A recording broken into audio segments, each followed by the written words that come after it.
Ceiling cracks become maps of a future you cannot control while the coffee goes cold in your hand. You are wide awake because the weight of another person's destiny is crushing your chest. This isn't your own battle keeping you hostage tonight. It is the life of someone you love, and the terrifying realization that your protection has reached its limit. It is the daughter who is struggling with her identity, the son who is far away in a city you don't trust, the parent whose health is fading quickly, the spouse whose soul feels distant. That gnawing fear. It's a specific kind of spiritual claustrophobia, a tight band around the chest that only loosens when you physically check on them, or when the morning light finally forces the shadows of worry back into the corners. We carry them, don't we? Not just in our hearts, but physically, mentally. We try to build walls around them with our prayers, with our advice, with our sheer willpower. We measure their breaths, their choices, their happiness, and we assign ourselves the grade based on their outcome.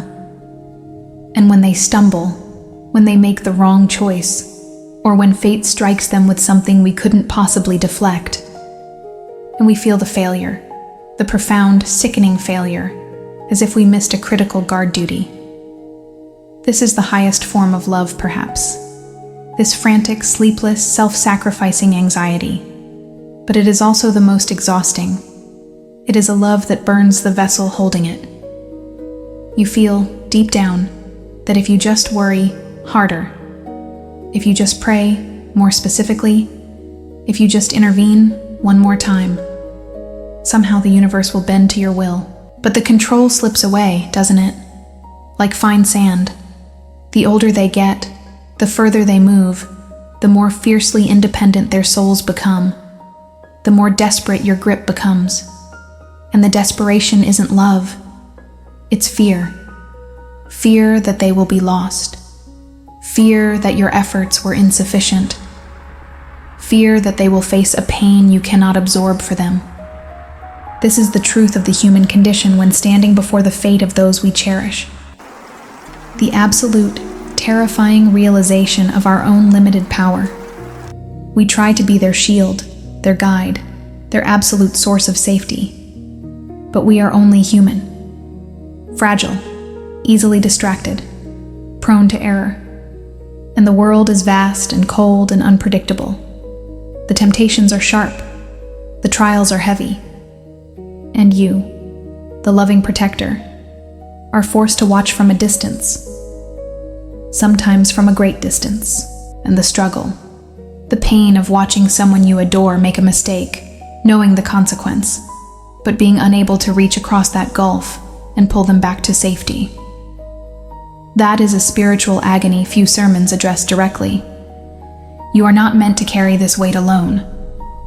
No human shoulder, however broad with love, was designed to bear the entire destiny of another soul. That is a divine jurisdiction. It is a weight that only the Al-Wali, the ultimate guardian, can manage without breaking. Think about the nature of your worry. It stems from two premises. First, that the danger is real. Second, that your capacity to neutralize it is insufficient. Both are true. The dangers are terrifying, and your capacity is limited. But your focus is misplaced. You are focused on the gap between the danger and your protection, instead of the absolute protection that transcends both. We confuse responsibility with ownership. We are responsible to them, to teach, to guide, to love unconditionally. But we do not own their outcome. Only Allah owns their outcome. And the greatest act of love, the purest form of letting go, is the spiritual surrender that shifts the burden from your fragile frame to the infinite strength of the one who created them, who knows their deepest secrets, and who loves them more than you ever could. This is not a cliché. This is the cornerstone of Islamic belief regarding human relationships. When the anxiety threatens to choke you, when the fear paralyzes your prayer, you must remember the fundamental truth. They were only entrusted to you temporarily. They belong to Him, and His care is infinitely superior to yours. Your love is beautiful, blindingly so, but it is also inevitably flawed by human weakness. You might be tired, You might miss a sign. You might prioritize their comfort over their necessary growth. You might be biased by your own desires for their life. You see the immediate threat, the bad friends, the failing grade, the illness. You react based on the urgent, the visible. But when you hand them back to the care of Allah, you are handing them over to the all-seeing. He sees the hidden motives of the bad friend, the spiritual lesson contained within the failing grade, the purification inherent in the illness. Your love is a candle in the dark. His care is the sun that illuminates the entire landscape, past, present, and future. This process, this movement from desperate clutching to peaceful surrender, is called Tawakkul. But Tawakkul is often misunderstood as simply saying, "I trust God," while your stomach churns with worry. True Tawakkul, especially concerning loved ones, is an active, painful, beautiful spiritual divestiture. It means consciously acknowledging, "I have done my physical best. Now, I step back from the divine role I tried to usurp." The prophet Jacob, peace be upon him, knew this agony. He lost Joseph, then his sight, then his second son, Binyamin. He worried, he wept, he grieved openly. He was the epitome of human, parental love. Yet, what was his final declaration in his deepest despair? Innama ashku batha wa huzna ila Allah. I only complain of my suffering and my grief to Allah. Surah Yusuf, 1286. He didn't complain about Allah. He complained to Allah. He redirected the energy of his massive grief and fear away from paralyzing self-blame and external intervention, and towards the only entity capable of holding that complaint and transforming it. That is the first step of entrusting your loved ones. Recognizing that the only valid complaint, the only truly effective plea, is the one delivered directly to the source of all power. This transfer of custody, this spiritual shift, is terrifying precisely because we are afraid that if we truly let go, Allah will not care as much as we do. This is the ultimate spiritual arrogance, isn't it? To believe that our frantic, limited human love supersedes the boundless, eternal, absolute love of the Creator for His creation. We must shatter this illusion of control. We must admit that we are merely caretakers of souls that ultimately answer to the one who breathed life into them. He knows their needs better than their own hearts know them. He knows the destination of their journey. And He is the only one capable of ensuring they arrive safely, even if the road He chooses for them is difficult. And even if that difficulty makes our hearts ache with profound tenderness and fear. The ache is permitted. The fear is natural. But the paralyzing, consuming anxiety that seeks to possess their destiny, that must be released. We must learn to say, with every fiber of our being, Ya Wali, you are the protector, they are yours. Take them. Guard them where my sight cannot reach. Guide them where my voice cannot follow. Heal them where my hands are useless. That paralyzing, consuming anxiety that seeks to possess their destiny must be released. We hesitate because we feel that if we cease our frantic vigilance, the universe, or worse, Allah, will stop paying attention to our child, our spouse, our parent. This is the moment we must confront the most profound theological challenge of parenthood and deep human connection, the nature of Al-Wali and Al-Wakil. We are trying to manage infinite variables with finite sight. We build a wall of sand around the ones we love, hoping to keep the ocean of destiny out. We believe our vigilance is the only thing standing between them and disaster. But our vision is restricted by time. We see only today, maybe tomorrow. We see the immediate threat, the bad influence, the financial instability, the health scare. We react to the urgency. But Al-Wali, the protecting friend, operates with a vision that encompasses the entire trajectory of that soul, from the moment the covenant was taken in the realm of Al-Dar, the pre-existence, to the final moment of arrival in Jannah. Our love is conditional, even if we try to make it otherwise. It is conditioned by our energy levels, our moods, our limited knowledge, and our own biases. We might protect them from a necessary hardship, thinking we are saving them, when in reality, we are robbing them of the spiritual muscle that hardship was designed to build. Allah's care is not conditional. It is absolute. It is not reactive. It is proactive and perfect in its timing. When you hand your child over to Al-Wali, you are not handing them over to a distant, indifferent ruler. You are placing them under the direct, flawless protection of the one whose very essence is love and mercy. Ar-Rahman, Ar-Rahim. Think of the difference between an emergency room doctor and the soul's architect.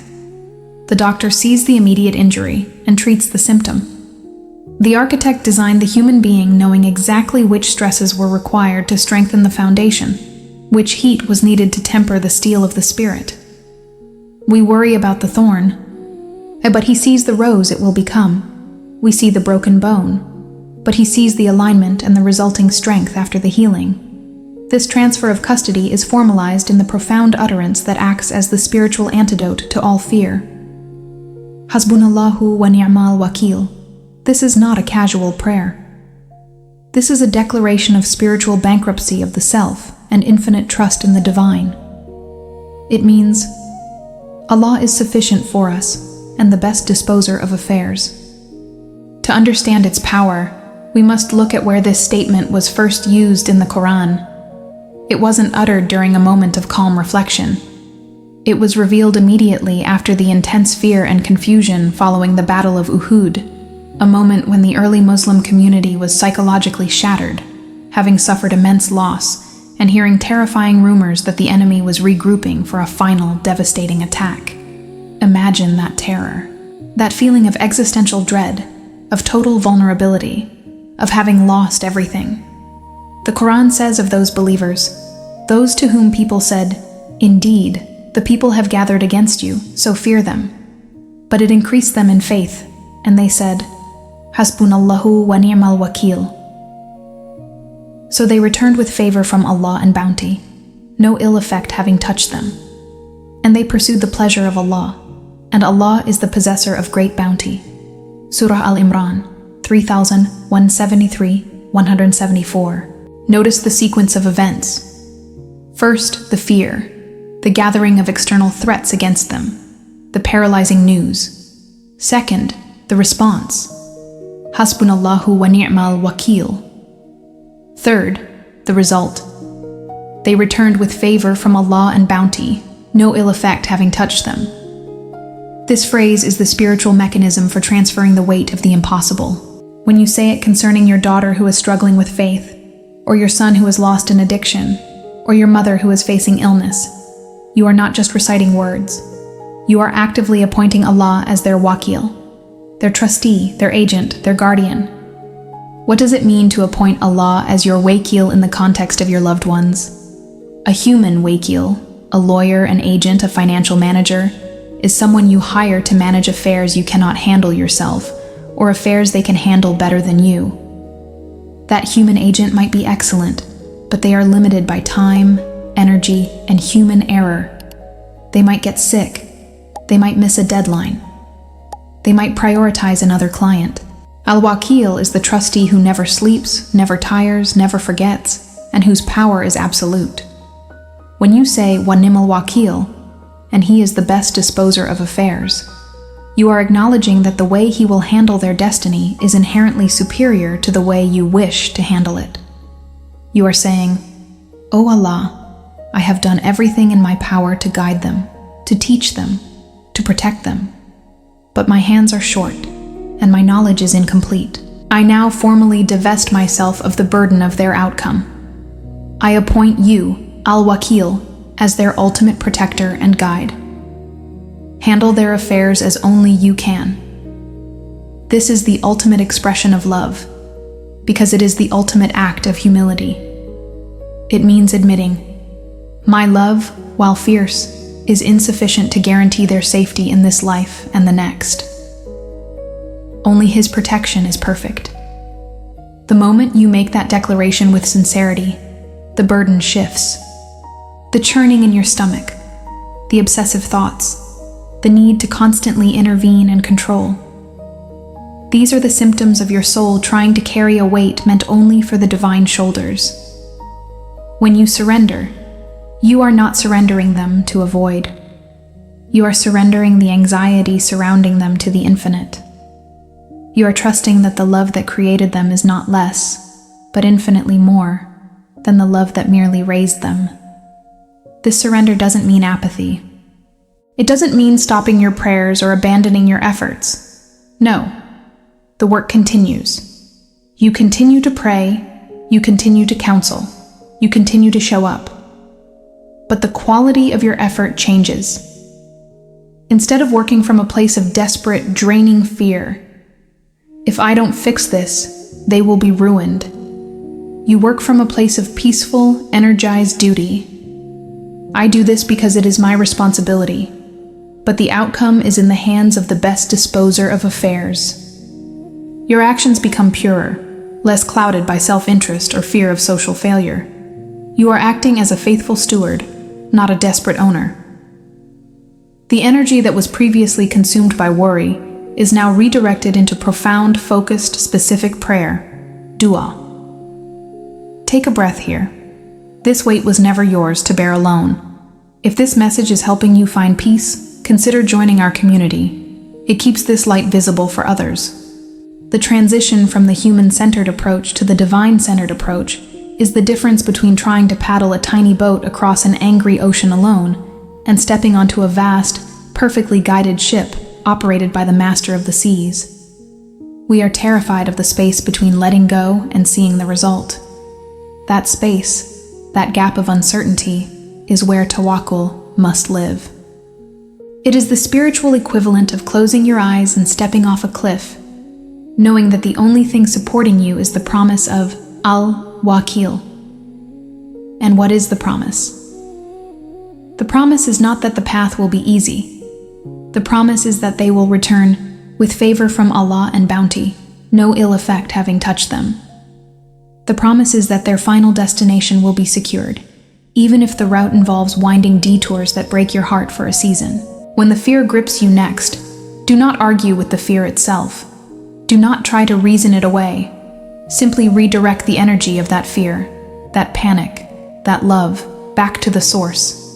Whisper it until the fear loosens its grip. Hasbunallahu wa ni'mal wakil. He is sufficient. He is their guardian. He is the best disposer. They are safe. They are His. They were always His. The safety guaranteed by Al-Wakil is not the safety we often demand.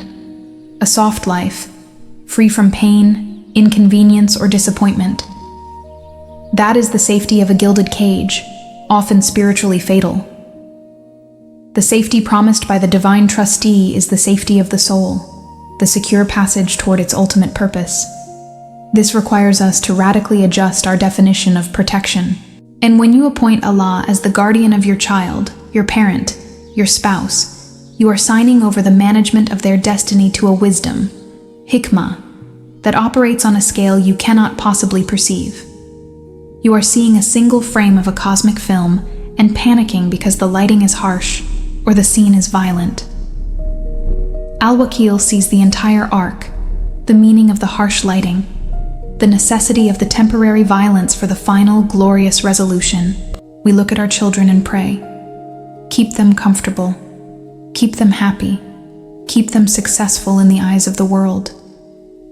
Allah, Al-Wakil, looks at them and manages their affairs toward one goal. Keep them focused on me. Keep them pure. Keep them strong enough to return to me whole. Sometimes the path to purity requires a severe cleansing. Sometimes the path to strength requires a crushing burden. Think of the child terrified of the surgeon's scalpel. They scream. They thrash. They see the sharp steel and the blood, and they conclude, definitively, that the person holding the knife is an enemy, a source of unbearable pain. The parent standing by knows the truth. The parent knows that the knife is not the enemy. The knife is the instrument of healing. The incision is precise, necessary, designed to remove a hidden, lethal corruption that the child cannot even feel yet, but which would destroy them completely if left unchecked. We are those children when we observe the trials of our loved ones. We see the loss of a job, and we panic about the mortgage, the reputation, the immediate suffering. We cry out, "Why, O Wakil? Why this suffering?" Al-Wakil may be using that loss to sever a toxic attachment to a corrupt environment, to force a necessary reliance, to open a door to a deeper, purer field of provision that the soul needs for its growth. The temporary pain of the incision is saving them from the spiritual cancer of complacency. We see our child struggling with doubt or making poor moral choices, and we feel the crushing, immediate failure. We try to grab the reins back, to control every input, to micromanage their recovery. But perhaps Al-Wakil is allowing them to taste the true bitterness of that path, not to punish them, but to inoculate them forever against its sweetness. He allows the fever to rise just high enough to burn out the infection, knowing that if he intervened too early, the infection would linger, dormant, ready to strike again with greater force later in life. This is the theology of divine management, Tadbir. It is the understanding that the most profound acts of love often appear, from our limited human vantage point, as acts of abandonment or even injustice. There is no clearer illustration of this profound gap between human perception and divine hikmah than the story of Moses and Khidr, a story that serves as the spiritual backbone for anyone trying to entrust their loved ones to the unseen hand. Moses, the prophet of God, was a man of action, justice, and immediate visible intervention. He could not tolerate injustice. When he traveled with Khidr, a man endowed with a unique, deeper knowledge of God's decree, Moses witnessed 3 events that shattered his logical understanding of right and wrong. The first act, Khidr deliberately damaged a perfectly sound boat belonging to poor people, punching a hole in its hull, making it temporarily unusable. Moses was aghast. How could Khidr, a righteous servant, destroy the only means of livelihood for the poor? This was economic violence. This was senseless cruelty. But Khidr explained, "As for the ship, it belonged to poor people working at sea, and I intended to render it defective because there was after them a king who seized every ship by force." Do you see the layer of protection? Khidr's action, which appeared destructive and immediately harmful, was actually an act of radical long-term preservation. The damage was slight and repairable. The alternative, the king seizing the boat forever, was ruin. When you see your loved one suffer a setback that seems unfair, senseless, or economically devastating, remember the boat. Al-Wakil may be allowing a small, temporary, repairable hole to be punched in their life to prevent a complete, irreversible usurpation by a greater, unseen enemy.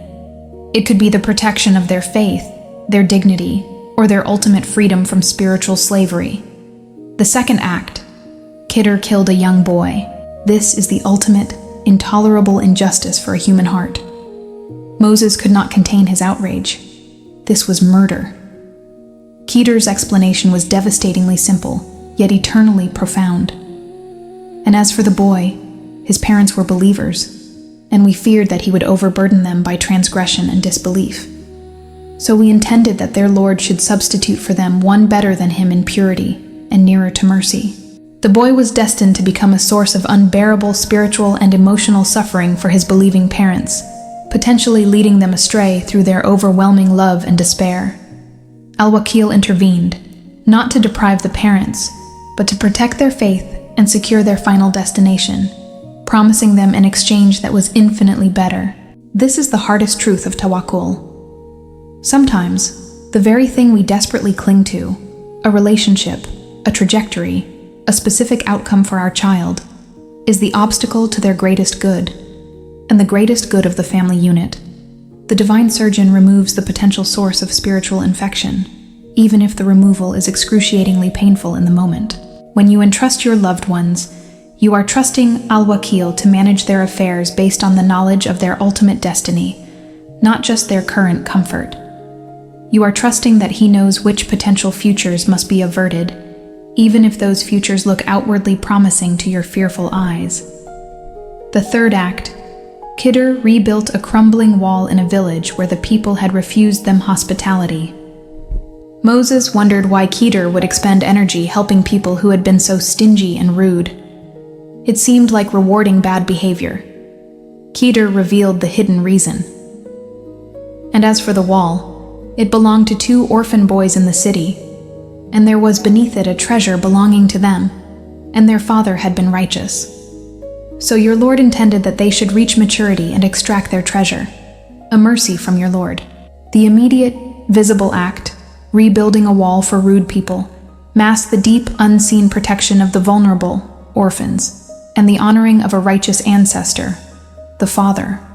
The protection of your loved ones, when managed by Al-Wakil, is often indirect, layered, and completely invisible to you.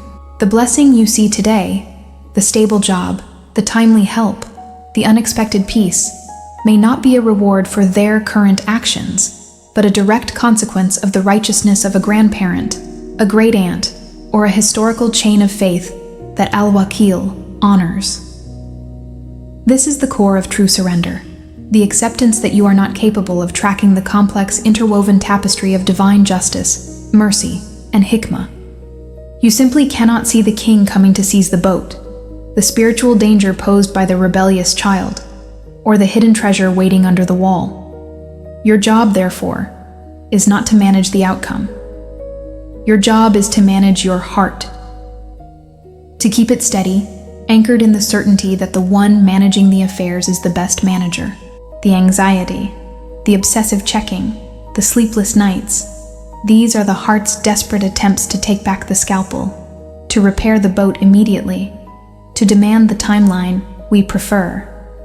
But when you truly say, Hasbunallahu wa ni'mal wakil, you are stepping back from the operating table. You are stepping off the ship's deck. You are saying, I trust your management of the incision. I trust your timing for the healing.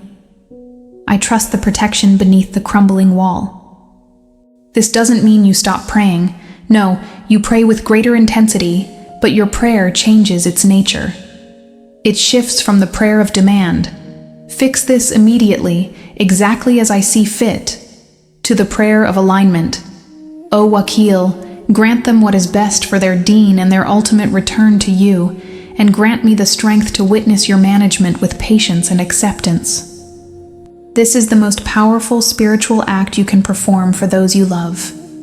The quiet, daily, agonizing choice to release the burden of their destiny into the hands of the one who loves them infinitely more than you do, and who knows exactly what surgery is required. The pain you feel watching them struggle is real. Honor that pain. But do not let it become the reason you rescind the contract of a tawakkul. Let the pain remind you how fierce your love is, and then let that very fierce love compel you to redirect the matter back to the source of all protection. They are not lost when they are struggling. They are merely under the management of Al-Wakil. Breathe. They are safe. The boat is being repaired. The treasure is secured. Trust the incision.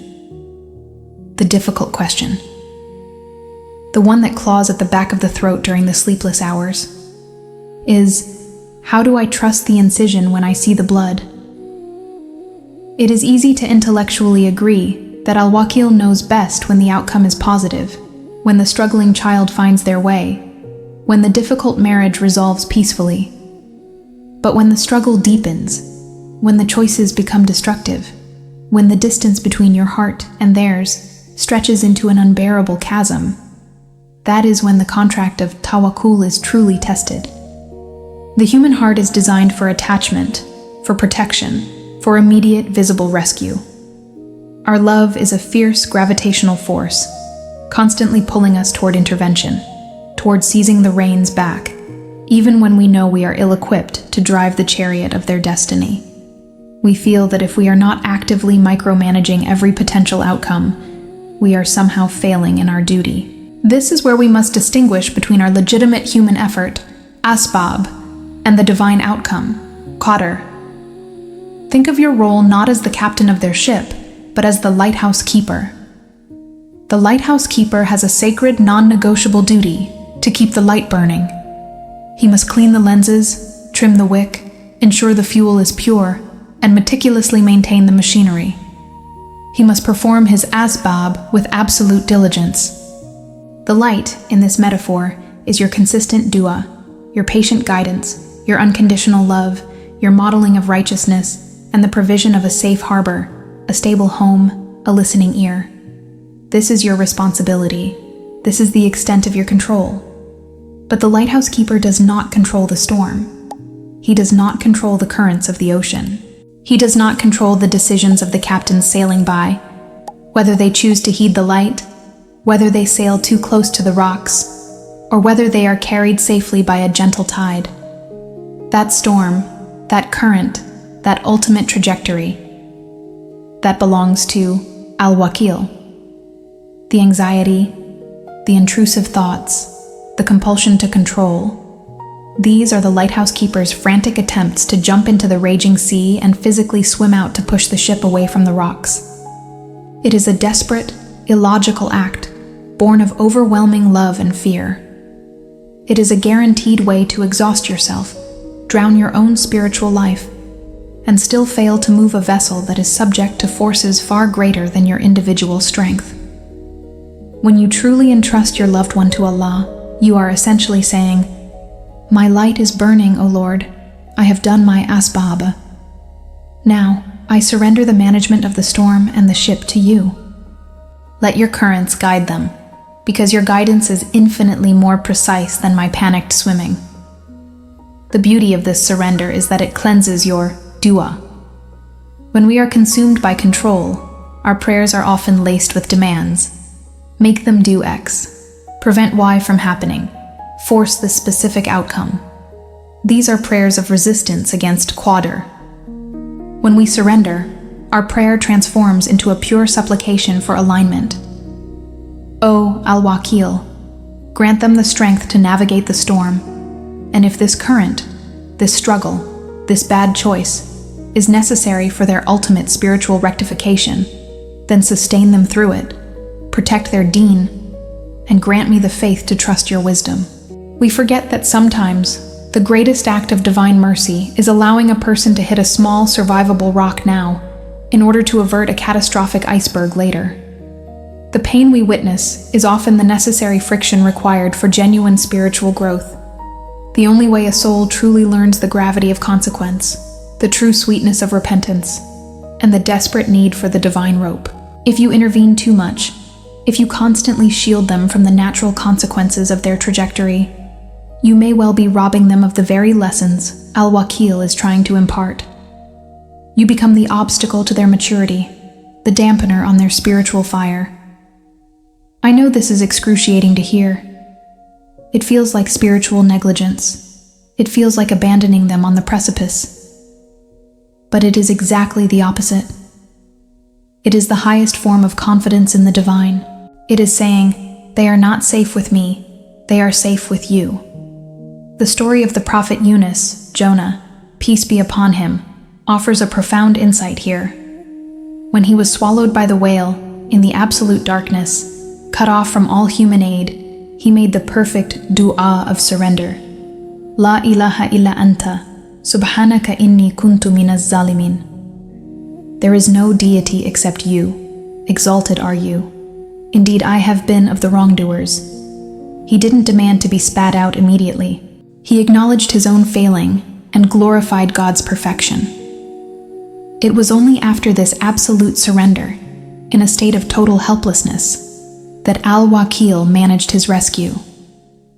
When your loved one is in their own whale, whether that whale is addiction, rebellion, depression, or simply a deep spiritual confusion, your job is to model the dua of Yunus on their behalf, and more importantly, on your own behalf. You must enter the spiritual darkness with them, not by trying to physically pull them out, but by raising your hands and saying, "O Al-Wakil, manage this darkness, for only you can manage the conditions inside the whale." This act of entrustment is not passive resignation. It is the most active form of spiritual warfare. It is the fight against Shaitan's most potent whisper. The whisper that tells you that you are more compassionate, more capable, and more urgent than God. The whisper that says, if you relax your grip, everything will collapse. The truth is, when you relax your grip, you are finally allowing the grip of Al-Wakil to take hold. You must learn to see the struggle not as a sign of loss, but as a sign that the divine management is active. The boat is being seized, yes, but only because a tyrant king is on the horizon. The child is being corrected, yes, but only because a spiritual abyss looms large. The wall is crumbling, yes, but only to allow the righteous ancestors' protection to manifest for the orphans. Your love is fierce, but Allah's love is Al-Wadud, the loving one, infinite and eternal. Your knowledge is limited to the present moment and your own biased hopes. But Allah's knowledge is Al-Alim, encompassing the beginning, the end, and every hidden consequence of every choice. You are weak, but Allah is Al-Qawi, the all-strong. So gather all that fierce, anxious energy that keeps you awake at 3 a.m., all that energy you spend running imaginary scenarios in your head, and redirect it. Redirect it into the deep silence of sujud, prostration. Place their name, their struggle, their entire trajectory into the palm of your dua and lift it up. Say, Ya Wakil, I release them to your ultimate care. Do with them what is best for their hereafter, even if it breaks my heart in this world. This is the spiritual surgery you must perform on yourself. The incision is your own heart, cutting away the cancerous illusion of control. You are the lighthouse keeper. Keep the light burning. Trust the current. They are in the best hands. Breathe. Let the sea manage itself. They are in the best hands. Breathe. Let the sea manage itself. This is where the real work begins. This is not the end of your struggle, but the spiritual pivot point where your struggle becomes meaningful. For too long, you have confused effort, kasba, with control, tahakkum. You confuse doing what is right, advising, loving, praying, with dictating the result of that action. The practical action of entrusting your loved ones to Al-Wakil is the disciplined daily separation of these two concepts.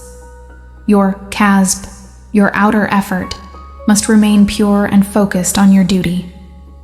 If they are your children, you teach them, you feed them, you provide the environment of faith. If they are your parents, you honor them and serve them. This physical effort is mandatory. It is the rope you hold. But your tawakkul, your inner reliance, must be absolute, focused solely on God. This is the hand that holds the end of the rope you have thrown toward the heavens.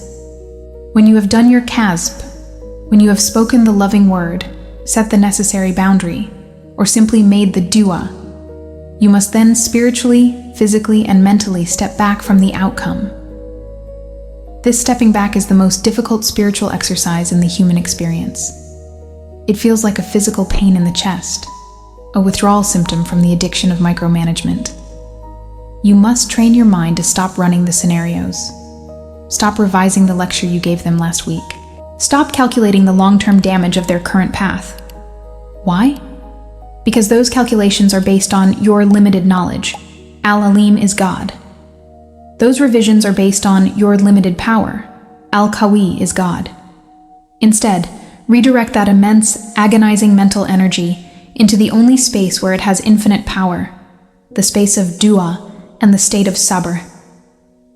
What does sabr look like when you are watching your child drift or your spouse suffer the consequences of their choices? It is not a blank stare. It is not apathy. It is the heart of Prophet Yaqub, Jacob, peace be upon him, when he lost Yusuf, Joseph. He did everything he was outwardly commanded to do. He wept, he grieved, he remembered. But he never, ever questioned the ultimate goodness behind the veil. He said, Fasabrun Jamil, beautiful patience. Beautiful patience is not simply waiting, it is waiting, while maintaining perfect spiritual etiquette with the divine decree. It means your tongue does not utter a single word of complaint against God. It means your heart does not secretly accuse God of negligence. When you practice Sabr Jamil, you are telling Al-Wakil, I hate this trial, I feel this pain, but I trust your management of my pain and their fate absolutely. This is the benefit of entrustment, the immediate transfer of the emotional burden. You are not meant to carry the weight of their entire destiny. That weight belongs only to the creator of destinies. Imagine you are holding a massive boulder. Their life, their choices, their future. You are trembling. Your knees are buckling, and you are terrified you will drop it and crush them. Al-Wakil is standing right there, extending an infinitely strong hand, saying, Give it to me. I built the mountain, I can hold the rock. When you finally, truly let go, the immediate benefit is sakina, tranquility. Not the tranquility of a resolved problem, but the tranquility of a correctly placed burden. The problem may still rage outside your window, but the hurricane is no longer inside your heart. You are freed from the illusion that their salvation hinges on your anxiety levels. This freedom allows you to become a much purer channel of mercy and wisdom. When you stop trying to fix them through force or fear, you can simply love them. You can offer the shelter, the kind word, the silent presence, without the crushing pressure of forcing a conversion or an immediate behavioral change. You become the lighthouse, steady and calm, regardless of the storm's intensity.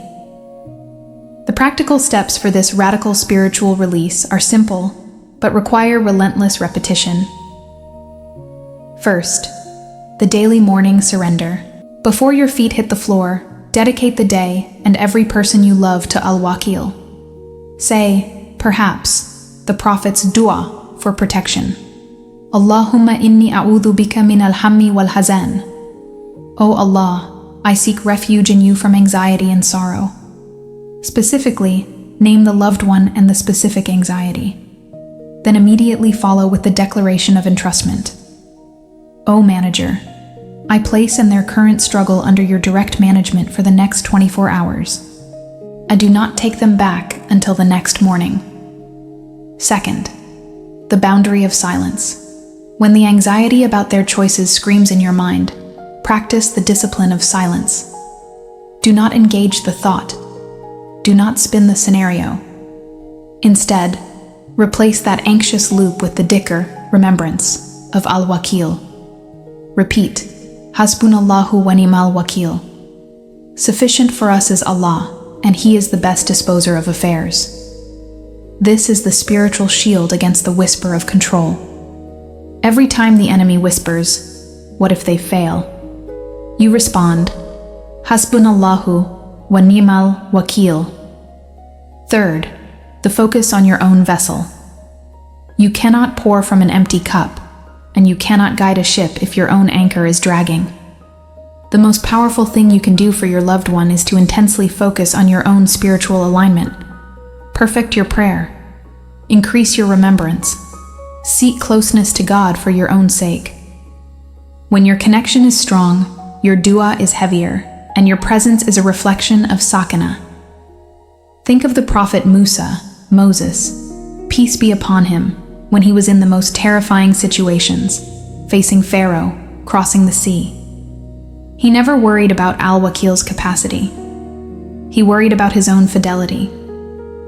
When you perfect your fidelity, the management of the external crisis becomes the sole concern of the one who manages everything.